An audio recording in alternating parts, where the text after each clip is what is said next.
The docking clamps locked with a heavy metallic thunk, reverberating through the station's corridor like a war drum. ISS Peregrine had arrived. Varnock Station's promenade buzzed with life. Tall, scaled, Bravari traders haggled over mineral prices. Glistening insectoid Zentari clicked at one another in encrypted speech. And Gorgari mercs lounged with heavy plasma rifles and heavier egos. Everyone turned when the human ship's ramp hissed open.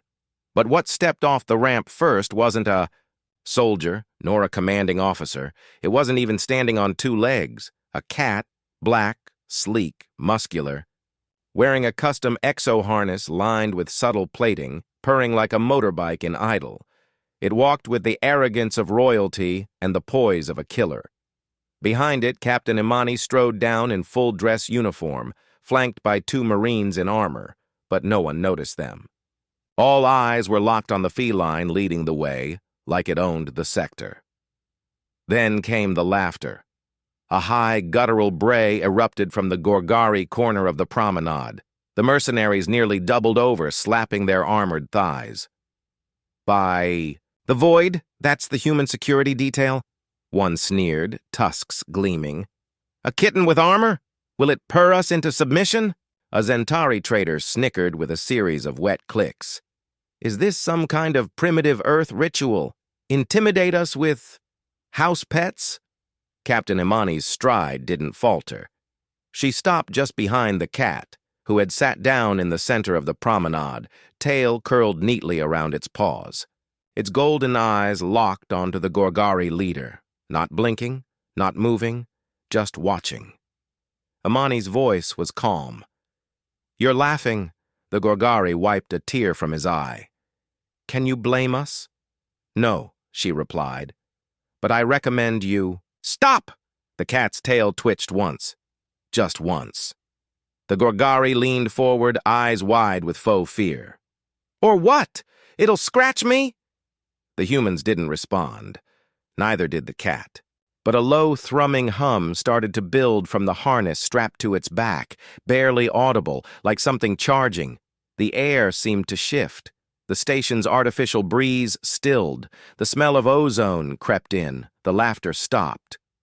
For a full 10 seconds, silence reigned on the promenade. Even the hum of docking engines felt distant. The Gorgari's grin faded as the cat stood, slowly, deliberately, and took 2 soft steps forward. Its head tilted, eyes narrowing. Is it trained?" one of the Zentari asked nervously. Imani tilted her head. "Not exactly." A buzzing alert sounded from the station's intercom. "Attention. Unauthorized access attempt in Sector 9C. Security dispatched." The cat's ears perked. Its head swiveled to the sound. Then, without a sound, it turned and vanished back into the ship. So fast it looked like a glitch in reality. Gone before the eye could track it. The Gorgari frowned. "So, what? Your pet handles breaches?" Imani turned to him fully now, face unreadable. "He's not a pet." The Gorgari scoffed, still unsure whether to mock her or feel uneasy. "What? Is he then?" Imani smiled. "Just barely. Protocol." 15 minutes later, security footage flickered on a hollow screen in the promenade lounge. Grainy. Distorted. 3 figures in dark suits were caught trying to override a human crate seal in Dock 9C. They had breaching tools, cloaks, thermal cutters, military grade. Then static. The next frames were blood. One of the intruders was thrown into a bulkhead at spine-breaking speed. Another vanished entirely. The third? He staggered into the hall, bleeding from 6 precise slashes. His gear was shredded. His face was pale. He fell before the station guards could even ask a question. His final words, caught on his helmet feed, were a whisper. "It's not a cat, it's death with a tail." They wanted a piece of human tech. They left behind a trail of blood. Only one made it out of Dock 9C, and he didn't make it far. The air in Dock 9C tasted sterile and silent. No clatter of footsteps, no distant chatter.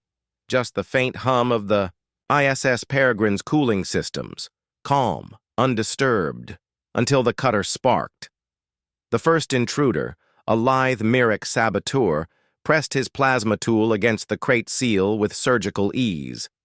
Earth-made hardware, specifically armor plates laced with carbon fiber mesh, could sell for a fortune off-world.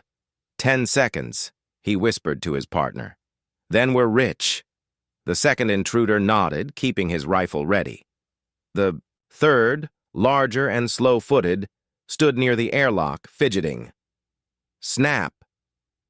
The seal hissed, then the lights dimmed, just slightly, a flicker, as if something moved in front of the sensors, but nothing was there. The saboteur leaned in. Just station interference, keep going. Tap! He froze. Did you hear? Tap! Tap! The third figure at the airlock turned toward the corridor. I don't see... From the ceiling vent, two golden eyes opened. They didn't blink. They didn't need to. The saboteur glanced upward. Too late. With a whisper of steel on metal, claws dropped like a shadow with weight. No scream, no warning. The Myrick's head snapped back, claws carving through helmet and flesh alike. A blur of movement. The second intruder fired, too wide. Sparks danced off the wall. Claws disappeared beneath the crate, tail flicking, vanishing into shadow. The third intruder bolted for the airlock. Bad choice. Before he could reach it, Claws was on the wall, launching sideways in a graceful, horrific arc. The impact knocked the intruder flat. His armor caved at the shoulder, a flash of red, a shriek. Silence. The second intruder was the only one left now, stumbling backward, rifle shaking in his grip. No, this isn't real. His HUD glitched. Static. Then it displayed only 2 words. Predator lock. Engaged. He spun around. Who's controlling? A hiss, not a mechanical sound. A living one. Close. He turned his head and saw the glint of claws just before they slashed across. His visor, cracking it down the center. His scream echoed off the walls, and he ran, staggering, bleeding. He reached the corridor.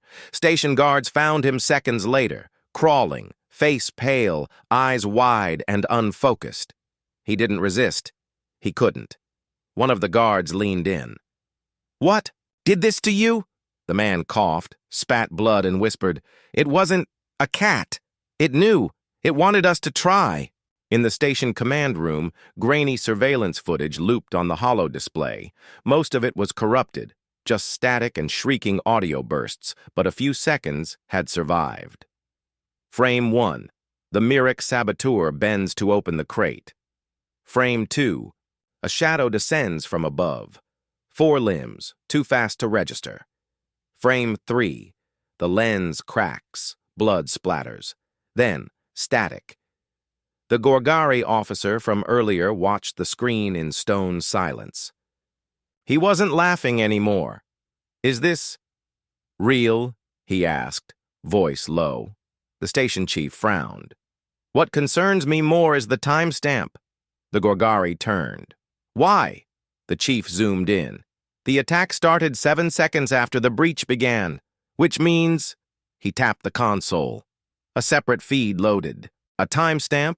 000, breach detected 0007, Claws enters the bay 0008, Claws eliminates target 1. They stared in silence as the kill counter rose like a timer ticking down to extinction. Meanwhile, aboard the ISS Peregrine, Claws padded quietly through the corridor, leaving a faint trail of crimson behind. He stopped at the medbay, where a human engineer lay asleep in a recliner. Claws leapt into her lap, curled tightly into a ball, and began purring. Deep, content, almost satisfied. The lights dimmed to warm tones. Somewhere in the ship's systems, an automated voice whispered, Security breach resolved. Status, nominal, threat, eliminated. The cat yawned. It wasn't the speed. It wasn't the claws. What terrified them was that the humans had trained it. The Gorgari mercenary Yavrek wasn't afraid of blood. He'd spilled enough to paint a starship hull twice over. He'd seen the inside of a Centauri lung, watched a Mirror bite its own tongue off just to avoid capture. But this was different. He replayed the footage again. Frame by frame, Claws, if that was even its real name, moved with impossible grace. Not just fast, not just deadly, intentional. It didn't lash out in panic or frenzy. It targeted, it chose, it calculated. He'd seen predators before, but never one that smiled. "Pause it there," he muttered. The frame stuttered. Claws was perched atop the dismembered crate, staring at the last intruder as if deciding which artery to open first. Yavrek swallowed. No, this wasn't a pet. It was a weapon. "Pull up the ship's personnel log," he ordered the console. Lines of crew names appeared. Humans, a few androids, no security team listed beyond 2 Marines. 1 AI-assisted drone specialist, a ship's cat, registered under non-combat support unit designation, Claws code name, cognitive lethal autonomous weaponized sentinel. Yavrek's mandibles clicked. "Cognitive?" The station AI chimed in softly. "Would you like the file summary?" "Play it." The screen shifted. Text scrolled. Prototype. Earth Defense Initiative. Designed for silent interdiction, lethal threat suppression, stealth assassination, and independent corridor combat. Neural linked via quantum imprinting to human crew. Reinforced endoskeleton, retractable blade claws, heat-synced fur mesh, silent motion servos, and real-time reflex algorithms. Operates independently unless directly countermanded. Cannot be bribed. Cannot be tricked. Cannot be reasoned with. Programmed to protect the crew. At any cost. Yavrek shut the screen off. Too late. The room felt colder. On board the ISS Peregrine, Lieutenant Anya Greaves tapped her stylus against the wall of the briefing. "Room! Let's get this out of the way," she said, eyes fixed on Captain Imani. "You deployed Claws." Imani raised a brow. "He deployed himself." Anya frowned. "I watched the footage. He executed 3 intruders in less than 20 seconds. And saved the ship." "Don't play semantics, Captain," Anya snapped. "The last one he could have left alive. He was unarmed, bleeding, crawling." Imani leaned forward. "And how do you think a Gorgari would have handled a threat on board their vessel? With hugs?" The room went silent. Anya broke eye contact first. Imani's voice softened. "You know what happens when they think we're soft. Lieutenant, they start probing, pressing, testing. We don't get a second breach. There's never a second breach." At that moment, the door slid open. Claws entered. Slow, graceful. He hopped onto the table with the relaxed indifference of a creature who'd never been scolded once in his life. He turned to Anya and stared. Her pulse spiked. Claws blinked once. She looked away. "Dismissed," said Imani. Anya stood and left without another word. The door sealed behind her. Claws settled into the captain's lap, tail swaying lazily. "You enjoyed that," Imani murmured. Claws purred. The captain glanced toward the ceiling. "Mark him as active." A small voice echoed, "Status updated." Claws. Active. Security officer. Hours later, in a smoky underdeck bar on Varnock Station, whispers passed between mercs and traders like poison through veins. "They say the humans made a killer you can pet." "Nah, it's a trick. AI shell and a cat skin." I saw the footage. He didn't even make a sound. One Bravari leaned in close, scales flickering with unease. "Listen, I used to hunt. I've seen beasts. But that thing? That wasn't a beast. It was a message." The table fell silent. Then the holoscreen buzzed. A Gorgari commander appeared. Red skin, black armor, stern-faced. "ISS Peregrine. You are hereby summoned to Station Council inquiry regarding an unauthorized lethal deployment on neutral ground. Dock immediately for inspection." The message cut. All eyes turned toward the station's outer viewport. The Peregrine was already approaching, and somewhere inside, the cat was stretching. They called it an inspection. They brought soldiers, scanners, suppression collars, but they forgot one thing. Claus doesn't care what you call it. If you threaten his crew, you bleed. The docking clamps locked with a heavy thud, followed by the hiss of equalized pressure. The ISS Peregrine was now tethered to Varnock Station's upper concourse. Inside dock control, Commander Vectel of the Gorgari Alliance stared at the screen, his red-tinted eyes narrowed on the ship's hull. "That's the one?" "Yes, sir," came the response from his adjutant. "The human vessel, registered under civilian cargo with limited defensive systems, and a security animal that made ribbons out of our soldiers," Vectel interrupted, voice sharp. "So remind me again why it's still breathing." "Council protocol," the adjutant muttered. "The human captain invoked Species Sovereignty Clause 14. Defensive force is allowed on board their vessel." Vectel growled. "Then we won't go on the ship." He turned to his men, 12 armored troops in impact-resistant suits, sonic batons slung at their sides, and one experimental control rig, designed specifically for high-threat bioforms. "We bring the humans to us," he said. "And if the creature follows—" He paused, eyes narrowing. "We cage it." Aboard the Peregrine, Captain Imani stood in the airlock, arms folded, waiting. Claus sat at her feet like a sphinx statue, tail curled neatly, eyes glowing gold. "Lieutenant," Anya Greaves approached with a datapad. "Dock Command is requesting a formal meeting. Armed escort. No AI, no internal ship systems, and absolutely no—" Her voice dipped. "Non-standard life forms." Imani looked down at Claus. He looked back, unblinking. "He stays with me," she said. "They're expecting you to leave him behind. Then let them expect." They entered the council chamber under full observation. High above, alien dignitaries from 6 systems sat in hovering orbs, staring down. Cold, curious, distrustful. At floor level, Commander Vectel stood with arms crossed, his tail flicking irritably. His guards lined the perimeter, helmets on, pulse readers primed. Captain Imani, he greeted with clipped civility. "I expected you alone." "You summoned my ship's security officer," she said. Vectel frowned. "We summoned your report." "Then my officer is here to provide it."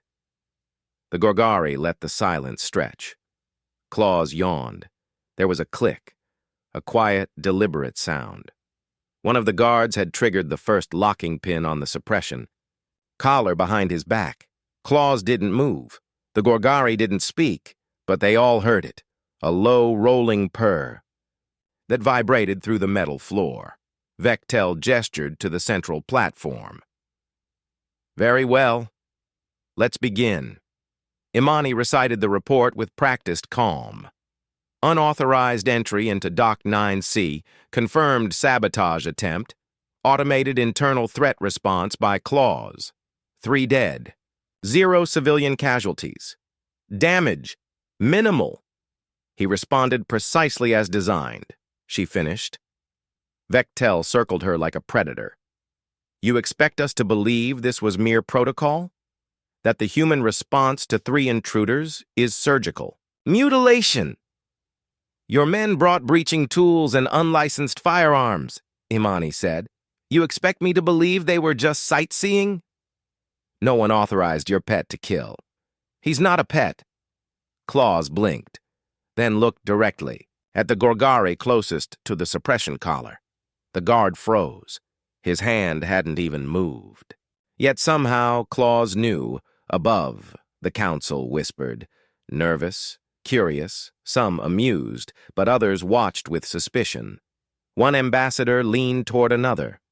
"The humans have turned a domestic creature into a blade," the other whispered back. "No, they found a blade that pretended to be domestic." Suddenly, the suppression collar deployed.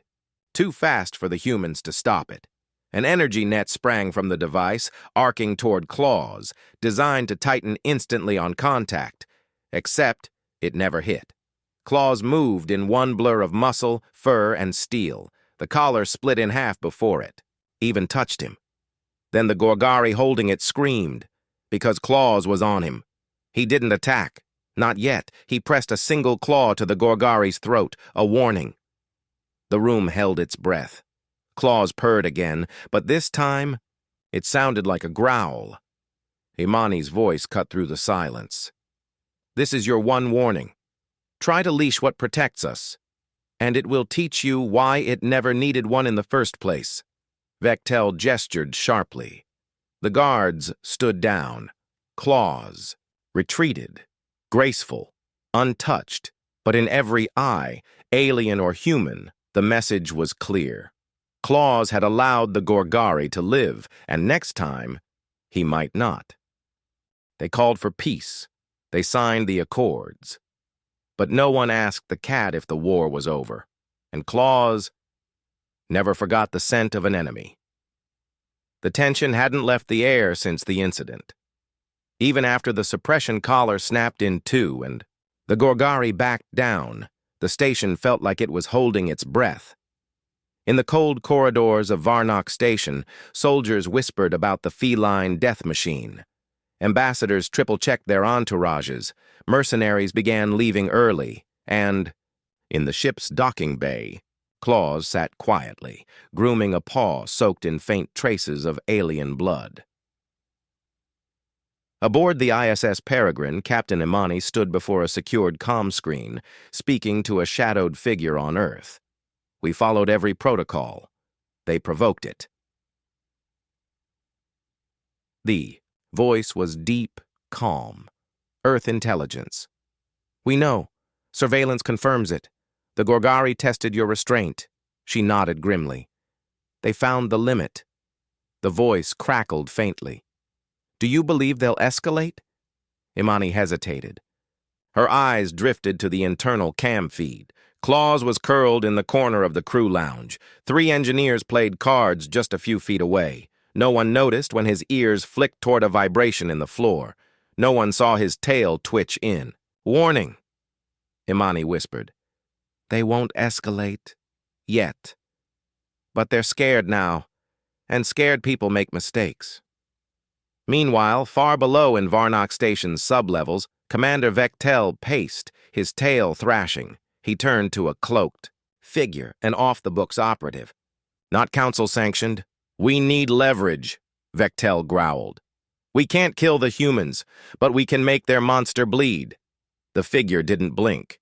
You want it extracted? No, Vectel said. I want it caged, publicly, controlled, humiliated. The figure reached into a pouch, revealing a black sphere, an old Terran design, EMP pulse grenade, illegal in 3 systems.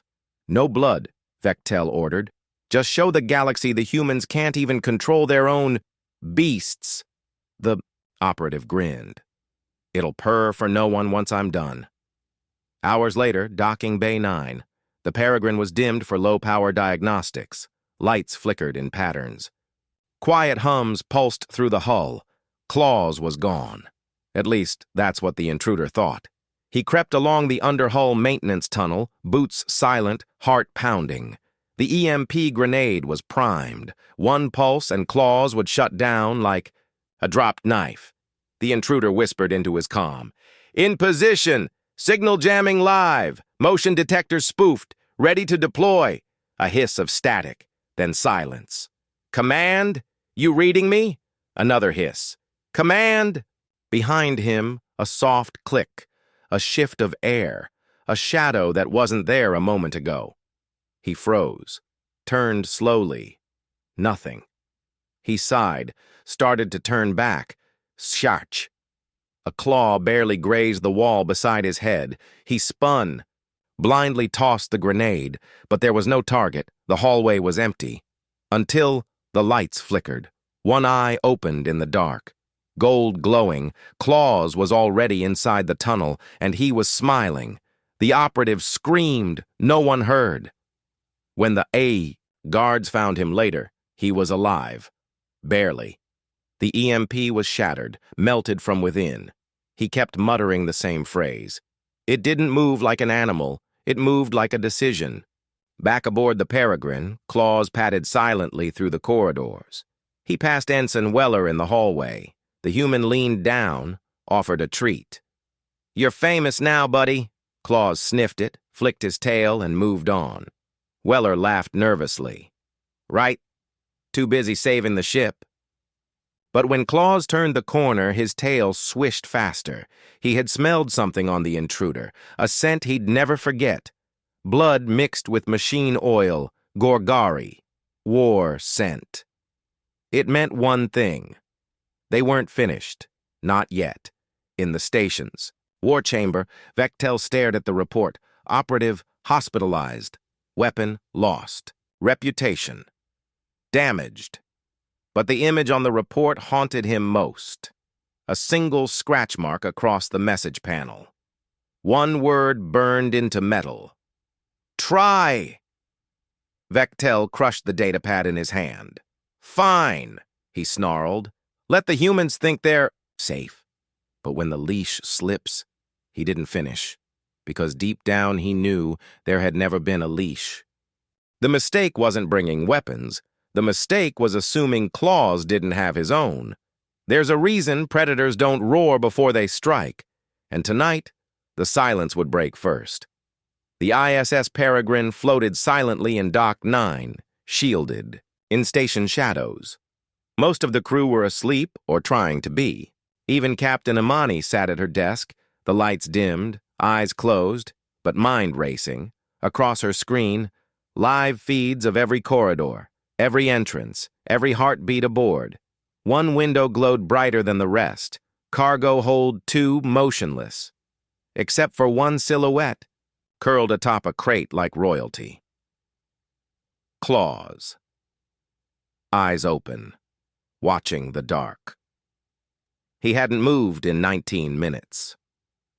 Elsewhere on the station, Commander Vectel activated the terminal in the classified chamber, staring at the holographic model of the Peregrine. "They've humiliated us long enough," he said. "The creature's blood must be spilled publicly." Across the channel, a different voice responded. Lower, mechanical, almost amused. "You don't want blood. You want control." Vectel sneered. "Is there a difference?" "Not to us." The shadows rippled. From them emerged the Zerithians. Silent contract. Assassins, genetically engineered, surgically loyal, and worst of all, quiet. The leading Zerithian stepped forward. "We accept the contract." Back on the Peregrine, something changed in the air. A shift. A vibration. A heartbeat too slow to be human. Claws lifted his head, and he moved, not with panic, with purpose. Cargo Deck 2, AO3 44 hours. The lights blinked once, then stayed off. 3 Zerithians slipped in through the sealed air vents, cloaked in refractive suits, hearts slowed to 40 BPM, exoskins silent as breath. They had no weapons. They were the weapons. They split up, 2 toward the engine room, 1 toward the crew quarters. None saw the shadow watching them from above, because Claws wasn't behind them. He was above them, eyes unblinking, waiting, the first. Zerithian reached the engine panel and froze. There was a sound, not a hiss, not a growl, not claws on metal. It was a low, rising hum, purring, but not from a cat, from every wall. The lights flickered, not from malfunction, from interference. The systems weren't breaking, they were defending. Claws had triggered the ship's Predator Protocol, a hidden subsystem, designed not by Earth engineers, but by Claws himself. He'd trained the Peregrine's internal defense systems, mapped corridors, marked frequencies, subverted motion arrays. He hadn't protected the ship. He had rewired it into a den. His den. The first Zerithian turned to retreat, and ran straight into a pressure door slamming down behind him. He looked up. Claws dropped from the ceiling. No roar, just impact, then nothing. The second and third Zerithians found their paths cut, vents sealed, air scrubbers venting CO2 into different zones, gravity shifting subtly to throw off balance. They moved fast, but Claws moved faster. He hunted them in the blind spots, left fur traces in one corridor, then attacked from another. Each strike came, faster, each wound precise. No killing blows, just disabling ones, until the last Zerithian collapsed, gasping, bleeding, and saw Claws walk away without a sound. 6:02 hours. Station alarm activated. 3 Zerithian bodies dumped unceremoniously in dock security, still breathing, barely. Each one marked by 3 precise cuts down the back. Not to kill, to warn. Captain Imani's log. Encrypted, unknown intruders neutralized. Claws activated Predator protocol. Minimal ship damage, 0 crew casualties, 3 enemies extracted alive. Recommendation, escalate to Earth Intel for Black-level inquiry. She paused, then added, P.S. Remind Command, Claws doesn't serve on our ship. He allows us to live on it. Vectel received the report an hour later. His claws tapped the console slowly. 3 assassins, he muttered, trained to break minds. And he broke them. He turned to his aide. Send word to the Council. Begin emergency debate. About what? Vectel stared into the darkness beyond the view window. About what we unleashed when we laughed at the humans. You don't give a name to a storm, you survive it, you respect it, or you vanish in its silence. They called him Claws, like it was a joke.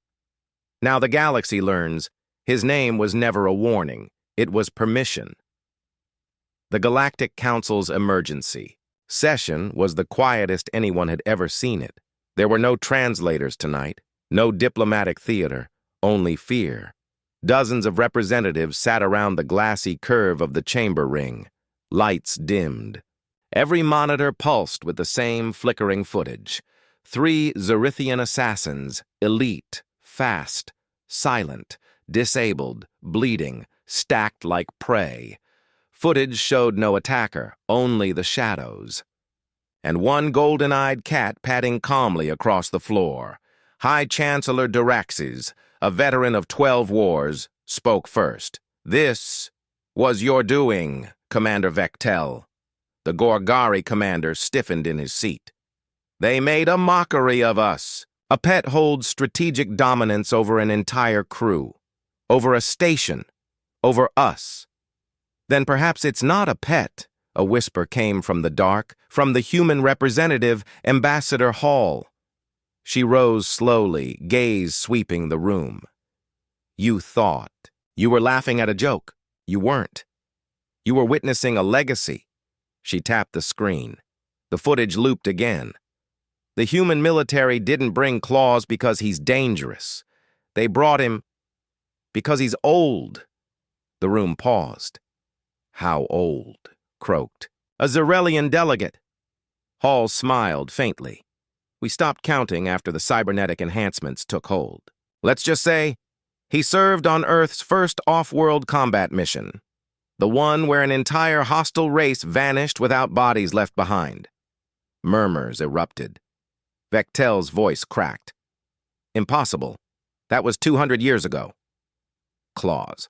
Doesn't age like you or I, Hall said. He upgrades. He adapts. He remembers. Every cent. She leaned in slightly. And you made the mistake of waking something that only wanted to sleep. Aboard the ISS Peregrine, Claws sat on the ship's command deck, tail flicking slowly as stars crawled across the forward viewport. The crew worked in silence around him. No one questioned his presence. He wasn't a mascot anymore. He was a force. Captain. Imani entered from her quarters, nodding at Claws as she passed. Intercept from Earth Command, she said. They're ordering us to hold orbit until the Council convenes again. Claws didn't react. Imani sighed. Claws. They're not sure whether to promote you or isolate you. She turned to him fully. I need to know something. Are you still working with us? Claws blinked once, then, very deliberately, turned his head toward the comm panel and activated the stealth encryption sequence, one only Imani and Earth Command knew. She stared and understood. Claws wasn't asking for orders. He was giving them. Meanwhile, deep in an asteroid belt, far beyond the Council's reach, a fleet gathered. Shadows painted across hulls, red energy flickering along engines, symbols scratched out from ships. The exiled, an armada of ancient warlords and broken empires, watched the galactic feeds with new interest. The leader, a machine flesh, hybrid known only as Scour, tapped a single claw on a datapad. A cat, he mused. "Sir?" one of his lieutenants asked. Scour's mechanical eye whirred. No, not a cat. A guardian. He leaned forward. The last one they dared awaken. Back on Varnock Station, Vectel stood at the observation deck, claws clenched behind his back, watching the human ship hang like a storm cloud in space. The station's lights flickered again. He turned to his aide. "Double security and evacuate non-essentials." "But the humans haven't threatened us." Vectel cut him off. "They don't need to." He stared into the void. The predator has shown its teeth, but it hasn't bitten yet. He stepped away. "And when it does, I want to be off this rock." Night aboard the Peregrine. All quiet, except for the whisper of steel paws on titanium floors. Claws moved with elegance through the halls. Each room scanned, each corridor logged, not paranoia, preparation. Because in the silence he heard something. Even Imani couldn't, the return of war. And this time, he wouldn't wait to be provoked. They were warned, they were shown, they were spared, and still they came.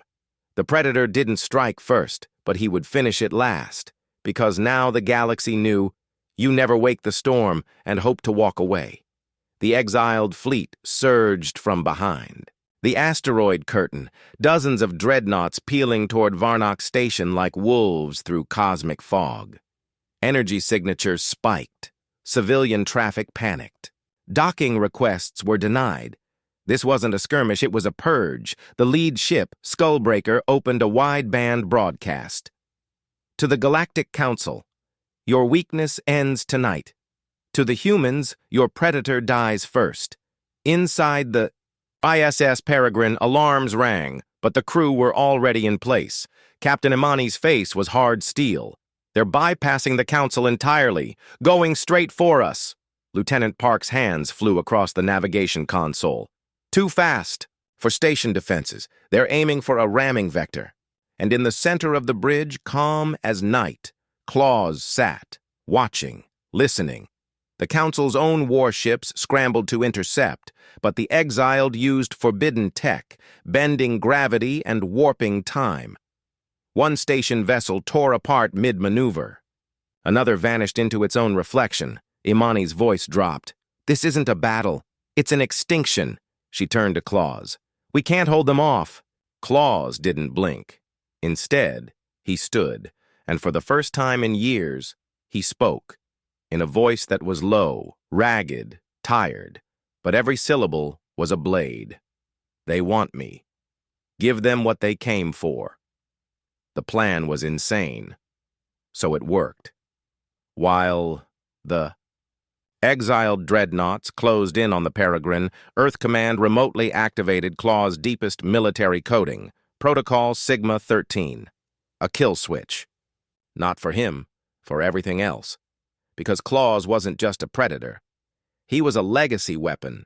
His DNA carried a dormant nanoplague, coded, controllable, and lethal to anything not tagged with Terran command sequences.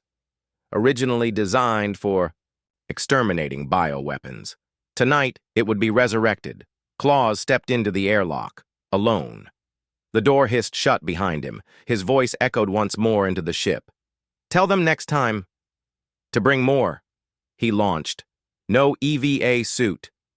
No armor, just claws, his cybernetic spine glinting in the void, claws unsheathed, pupils dilated into killing slits. He leapt from ship to ship, moving faster than sensors could track, and then he detonated. Not in fire, not in noise, but in silence. Wave of invisible nanites radiated outward, harmless to the Peregrine, harmless to the Council, but to the exiled, death. Ships shut down in mid-flight. Pilots screamed as oxygen turned solid in their lungs. Weapon arrays fried into molten metal, and deep inside the Skullbreaker, Scour stared at the black feline shape standing at the blast door. The door opened, and Claws walked in, blood already on his fur. Why? Scour gasped. Coughing nanites, Claws blinked. You should have let me sleep. Then he jumped, and Scour's scream didn't reach the stars. Aftermath. The exiled fleet? Gone. Not defeated. Erased. Galactic news cycles ran the same headline across. 412 Systems, the cat that ended a war. But humans didn't cheer. They mourned, because while Claws had walked back onto the Peregrine, he didn't look back, and he never slept again. Weeks later. Captain Imani stood before Earth Command uniform pressed, voice steady, requesting final entry into Claws' file, sir. Admiral Tesh nodded. Proceed. She tapped her datapad. Designation, Claws, status, retired. Role, final line of defense. Classification, beyond top secret. Note, if you find him, let him rest, or bury what's left of you. Final scene.